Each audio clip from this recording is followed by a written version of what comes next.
John Daniyal Urdu Islamic channel, welcome to my Islamic channel. حضرت معاذ بن جبل رضی اللہ تعالیٰ عنہ سے روایت ہے کہ رسول اللہ صلی اللہ علیہ وآلہ وسلم نے ان کا ہاتھ پکڑ کر ارشاد فرمایا، معاذ، اللہ کی قسم مجھے تم سے محبت ہے۔ پھر فرمایا، میں تمہیں وصیت کرتا ہوں کہ کسی بھی نماز کے بعد یہ پڑھنا نہ چھوڑنا، اللہم اعنی علی ذکرک و شکرک و حسن عبادتک۔ اے اللہ، میری مدد فرمائیے کہ میں آپ کا ذکر کروں اور آپ کا شکر کروں اور آپ کی اچھی عبادت کروں۔ حضرت ابو امامہ رضی اللہ تعالیٰ عنہ سے روایت ہی ہے کہ رسول اللہ صلی اللہ علیہ وآلہ وسلم نے ارشاد فرمایا، جو شخص ہر فرض نماز کے بعد آیت الکرسی پڑھ لیا کرے، اس کو جنت میں جانے سے صرف اس کی موت ہی روکے ہوئے ہے۔ ایک روایت میں آیت الکرسی کے ساتھ سورہ قل هو اللہ احد پڑھنے کا بھی ذکر ہے۔ حضرت حسن بن علی رضی اللہ تعالیٰ عنہ روایت کرتے ہیں کہ رسول اللہ صلی اللہ علیہ وآلہ وسلم نے ارشاد فرمایا، جو شخص فرض نماز کے بعد آیت الکرسی پڑھ لیتا ہے، وہ دوسری نماز تک اللہ تعالیٰ کی حفاظت میں رہتا ہے۔ حضرت ابو ایوب رضی اللہ تعالیٰ عنہ فرماتے ہیں کہ میں نے جب بھی تمہارے نبی کریم صلی اللہ علیہ وآلہ وسلم کے پیچھے نماز پڑھی، انہیں نماز سے فارغ ہو کر یہ دعا مانگتے ہوئے سنا، یا اللہ، مجھے بلندی عطا فرمائیے، میری کمی دور فرمائیے اور مجھے اچھے اعمال اور اچھے اخلاق کی توفیق نصیب فرمائیے، اس لیے کہ اچھے اعمال اور اچھے اخلاق کی ہدایت آپ کے علاوہ اور کوئی نہیں دے سکتا، اور برے کاموں اور برے اخلاق کو آپ کے سوا اور کوئی دور نہیں کر سکتا۔ حضرت ابو موسیٰ رضی اللہ تعالیٰ عنہ فرماتے ہیں کہ رسول اللہ صلی اللہ علیہ وآلہ وسلم نے ارشاد فرمایا، جو دو ٹھنڈی نمازیں پڑھتا ہے وہ جنت میں داخل ہوگا۔ ٹھنڈی نمازوں سے مراد فجر اور عصر کی نماز ہے۔ فجر ٹھنڈے وقت کے اختتام پر اور عصر ٹھنڈک کی ابتدا پر ادا کی جاتی ہے۔ ان دونوں نمازوں کا خاص طور پر اس لیے ذکر فرمایا کہ فجر کی نماز نیند کی غلبے کی وجہ سے اور عصر کی نماز کاروباری مشغولیت کی وجہ سے پڑھنا مشکل ہوتا ہے، لہٰذا ان دو نمازوں کا اہتمام کرنے والا یقیناً باقی تین نمازوں کا بھی اہتمام کرے گا۔ حضرت رویبہ رضی اللہ تعالیٰ عنہ فرماتے ہیں کہ میں نے رسول اللہ صلی اللہ علیہ وآلہ وسلم کو ارشاد فرماتے ہوئے سنا، جو شخص سورج نکلنے سے پہلے اور سورج غروب ہونے سے پہلے نماز پڑھنا یعنی فجر اور عصر، وہ جہنم میں داخل نہیں ہوگا۔ حضرت ابو ذر رضی اللہ تعالیٰ عنہ سے روایت ہے کہ رسول اللہ صلی اللہ علیہ وآلہ وسلم نے ارشاد فرمایا، جو شخص فجر کی نماز کے بعد جس طرح نماز میں بیٹھتے ہیں، اسی طرح وہ زانو بیٹھے ہوئے بات کرنے سے پہلے 10 مرتبہ یہ کلمات پڑھتا ہے، اور ایک روایت میں ہے کہ عصر کی نماز کے بعد 10 مرتبہ پڑھ لیتا ہے تو اس کے لیے 10 نیکیاں لکھ دی جاتی ہیں، 10 گناہ مٹا دیے جاتے ہیں، 10 درجے بلند کر دیے جاتے ہیں، پورے دن ہر ناگوار اور ناپسندیدہ چیز سے محفوظ رہتا ہے۔ یہ کلمات شیطان بچانے کے لیے پہرےداری کا کام دیتے ہیں، اور اس دن شرک کے علاوہ کوئی گناہ اسے ہلاک نہ کر سکے گا۔ ایک روایت میں یہ بھی ہے کہ ہر کلمہ پڑھنے پر اس کو ایک غلام آزاد کرنے کا ثواب ملتا ہے، اور عصر کی نماز کے بعد پڑھنے پر بھی رات بھر وہی ثواب ملتا ہے جو فجر کی نماز کے بعد پڑھنے پر دن بھر ملتا ہے۔ وہ کلمات یہ ہے، لا الہ الا اللہ وحدہ لا شریک لہ، لہ الملک ولہ الحمد،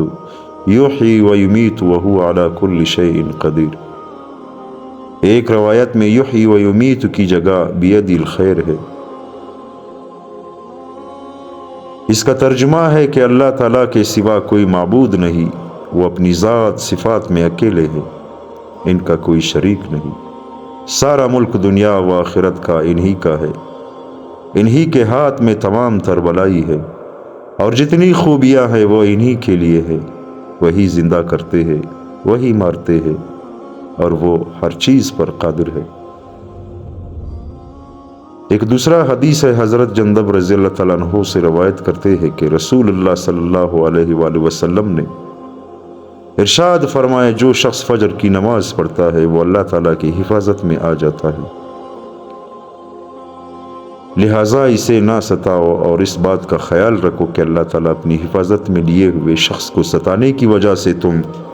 سے کسی چیز کا مطالبہ نہ فرما لے، کیونکہ جس سے اللہ تعالیٰ اپنی حفاظت میں لیے ہوئے شخص کے بارے میں مطالبہ فرمائیں گے، اس کی پکڑ فرمائیں گے اور اسے اوندے منہ جہنم کی آگ میں ڈال دیں گے۔ حضرت مسلم بن حارث تیمومی رضی اللہ تعالیٰ عنہ فرماتے ہیں کہ رسول اللہ صلی اللہ علیہ وآلہ وسلم نے مجھے چپکے سے ارشاد فرمایا، جب تم مغرب کی نماز سے فارغ ہو تو 7 مرتبہ یہ دعا پڑھ لیا کرو، اللہم اجرنی من النار، یا اللہ مجھ کو دوزخ سے محفوظ رکھیے۔ جب تم اس کو پڑھ لو گے اور پھر اسی رات تمہاری موت آ جائے تو دوزخ سے محفوظ رہو گے، اور اگر اس دعا کو 7 مرتبہ فجر کی نماز کے بعد بھی پڑھ لو اور اسی دن تمہاری موت آ جائے تو دوزخ سے محفوظ رہو گے۔ رسول اللہ صلی اللہ علیہ وآلہ وسلم نے چپکے سے اس لیے فرمایا تاکہ سننے والے کی دل میں بات کی اہمیت رہے۔ حضرت فروہ رضی اللہ تعالیٰ عنہ فرماتی ہے، رسول اللہ صلی اللہ علیہ وآلہ وسلم سے پوچھا گیا کہ سب سے افضل عمل کیا ہے؟ آپ صلی اللہ علیہ وآلہ وسلم نے ارشاد فرمایا، اول وقت میں نماز پڑھنا۔ حضرت علی رضی اللہ تعالیٰ عنہ سے روایت ہے کہ رسول اللہ صلی اللہ علیہ وآلہ وسلم نے ارشاد فرمایا، قرآن والوں یعنی مسلمانوں وطر پڑھ لیا کرو، کیونکہ اللہ تعالیٰ وطر ہے اور وطر پڑھنے کو پسند فرماتا ہے۔ وطر بے جوڑ عدد کو کہتے ہیں۔ اللہ تعالیٰ کے وطر ہونے کا مطلب یہ ہے کہ اس کے جوڑ کا کوئی نہیں۔ وطر پڑھنے کو پسند فرمانا بھی اسی وجہ سے ہے کہ اس نماز کی رکعتوں کی تعداد طاق ہے، یعنی بے جوڑ ہے۔ حضرت خارجہ بن حذافہ رضی اللہ تعالیٰ عنہ سے روایت ہے کہ ایک دن رسول اللہ صلی اللہ علیہ وآلہ وسلم ہمارے پاس تشریف لائے اور ارشاد فرمایا، اللہ تعالیٰ نے ایک اور نماز تمہیں عطا فرمائی ہے جو تمہارے لیے سرخ اونٹوں سے بھی بہتر ہے، وہ نماز وطر ہے۔ اللہ تعالیٰ نے تمہارے لیے اس کا وقت نماز عشاء کے بعد سے طلوع فجر تک مقرر فرمایا ہے۔ حضرت ابو درداء رضی اللہ تعالیٰ عنہ فرماتے ہیں، مجھے میرے حبیب صلی اللہ علیہ وآلہ وسلم نے 3 باتوں کی وصیت فرمائی، ہر مہینے 3 دن کے روزے رکھنا، سونے سے پہلے وطر پڑھنا اور فجر کے 2 رکعت سنت ادا کرنا۔ جنہیں رات کو اٹھنے کی عادت ہے ان کے لیے اٹھ کر وطر پڑھنا افضل ہے، اور اگر اٹھنے کی عادت نہیں تو سونے سے پہلے ہی پڑھ لینا چاہیے۔ حضرت عبداللہ بن عمر رضی اللہ تعالیٰ عنہ سے روایت ہے کہ رسول اللہ صلی اللہ علیہ وآلہ وسلم نے ارشاد فرمایا، جو امانت دار نہیں وہ کامل ایمان والا نہیں، جس کا وضو نہیں اس کی نماز نہیں، اور جو نماز نہ پڑھے اس کا کوئی دین نہیں۔ نماز کا درجہ دین میں ایسا ہی ہے جیسے سر کا درجہ بدن میں ہے، یعنی جیسے سر کے بغیر انسان زندہ نہیں رہ سکتا، اسی طرح نماز کے بغیر دین باقی نہیں رہ سکتا۔ حضرت جابر بن عبداللہ رضی اللہ تعالیٰ عنہ سے روایت ہے کہ میں نے رسول اللہ صلی اللہ علیہ وآلہ وسلم کو ارشاد فرماتے ہوئے سنا، نماز کا چھوڑنا مسلمان کو کفر و شرک تک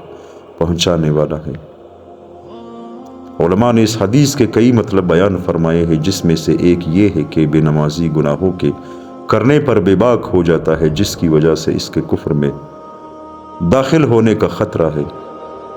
دوسرا یہ کہ بے نمازی کی برے خاتمے کا اندیشہ ہے۔